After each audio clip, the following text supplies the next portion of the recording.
15 अगस्त 1947 आज़ादी के अनसुने facts part 3।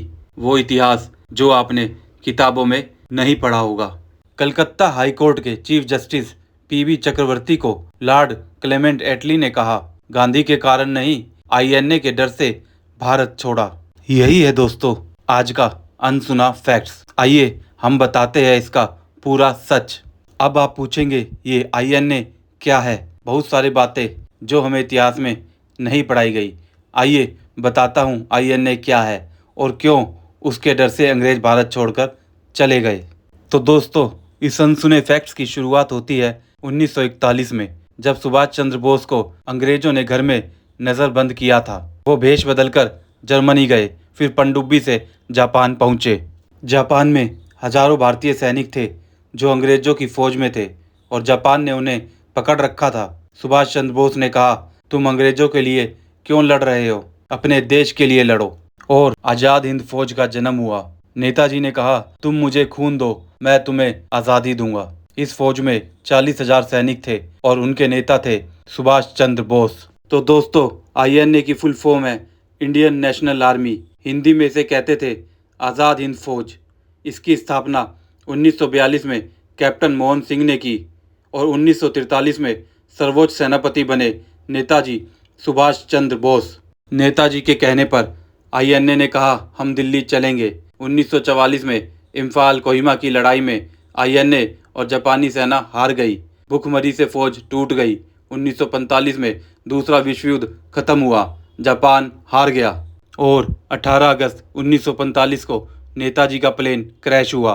बताया गया कि इस क्रैश में नेताजी का निधन हो गया है। यह आज भी रहस्य है। आज भी कुछ लोग कहते हैं वो गुमनामी बाबा के नाम से जिंदा थे आज़ादी के बाद भी। नेताजी के प्लेन क्रैश के बाद आईएनए सैनिकों को अंग्रेजों ने पकड़ लिया। अंग्रेजों ने सोचा इनको सबक सिखाते हैं। आईएनए के 3 बड़े अफसरों पर दिल्ली के लाल किले में मुकदमा चलाया गया। अंग्रेजों ने जानबूझकर एक हिंदू, एक सिख और एक मुसलमान को चुना।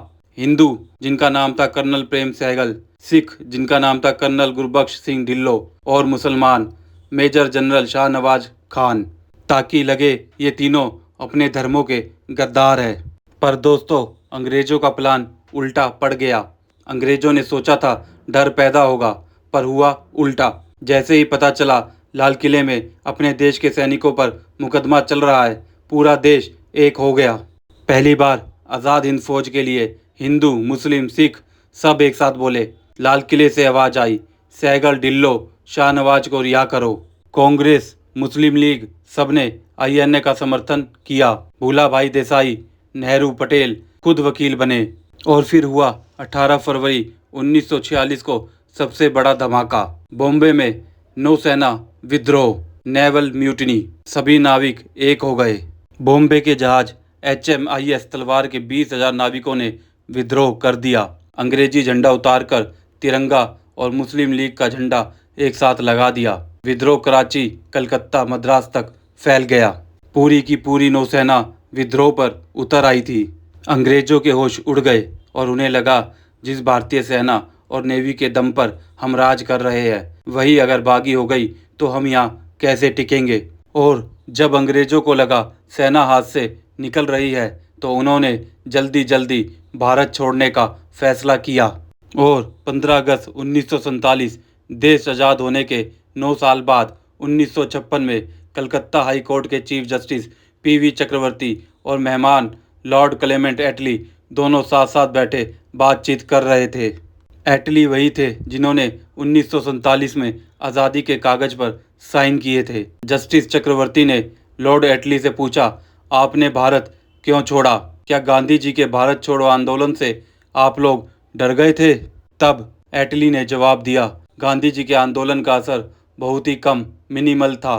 तब जस्टिस चक्रवर्ती ने दोबारा पूछा, तो फिर क्यों छोड़ा आपने भारत? एटली ने ऐसा जवाब दिया जो बहुत कम लोगों को पता होगा या इतिहास में कभी पढ़ा होगा। लॉर्ड एटली का जवाब था कि हमें आईएनए मतलब आज़ाद हिंद फौज और नेवल म्यूटिनी मतलब नौसेना विद्रोह के बाद एहसास हो गया था कि अब भारतीय सैनिक अंग्रेज हुकूमत के वफादार नहीं रहे और बिना फौज के हम भारत पर राज नहीं कर सकते। तो दोस्तों असली कारण गांधी जी नहीं, आईएनए और नौसेना विद्रोह था। यह बात लॉर्ड एटली ने खुद कही थी कि गांधी जी के आंदोलन का असर बहुत मिनिमल था, मतलब कम था, और आज़ाद हिंद फौज का असर ज़्यादा था। नौसेना विद्रोह का असर ज़्यादा था क्योंकि तीनों सेना मिल चुकी थी विद्रोह के लिए। तो दोस्तों, क्या ये अनसुने फैक्ट्स आपने सुने थे, जिसमें आईएनए ट्रायल्स, लाल किले में हमारे 3 स्वतंत्रता सेनानियों पर मुकदमा चला और पूरा भारत एक हुआ। हमारी नेवी ने विद्रोह किया और 20,000 सैनिक एक हो गए, और हमारी नौसेना का साथ हमारी आर्मी और एयरफोर्स ने भी दिया। क्या आपने इन फैक्ट्स को किसी किताब में पढ़ा? क्या ये घटनाएं कभी पढ़ाई गई? अगर नहीं तो क्यों? इस क्यों का फैसला आप अपनी बुद्धि और विवेक से खुद कीजिए।